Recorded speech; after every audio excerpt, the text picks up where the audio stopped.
રામ બધાને. તો આ છે મારું નવું બ્લોગ ને હું નિશાળે છું અત્યારે અને બ્લોગ બનાવું છું નિશાળમાં અને મારી નિશાળ પર એકવાર તમે લોકોને હું દેખાડી દઉં. તો આ જુઓ, આ બાથરૂમ છે અને આ 7માનો રૂમ છે જ્યાં સીસીટીવી કેમેરા છે. તો હું બંધ કરી દઉં બ્લોગ.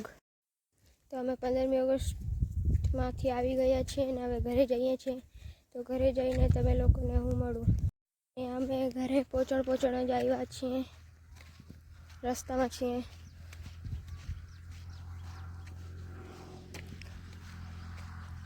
થોડુંક જ છેટું છે આપણું ઘર.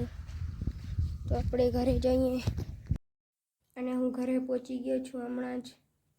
અહીંયા બેઠો તો અને હું જાઉં છું જમવા, પછી તમે લોકોને મળું. અને હજી એક વાત કહેવાની હતી, તમે બ્લોગ તો જોવો છો પણ લાઈક નથી કરતા. તો લાઈક કરી દેજો અને સબસ્ક્રાઈબ પણ કરી દેજો મારા ચેનલને. તો જમ્યા પછી તમે લોકોને હું મળું. તો મેં જમી લીધું છે ને હવે હું બ્લોગને એન્ડ કરું છું અને લાઈક, સબસ્ક્રાઈબ અને શેર પણ કરી દેજો. હવે મળું નવા બીજા બ્લોગમાં.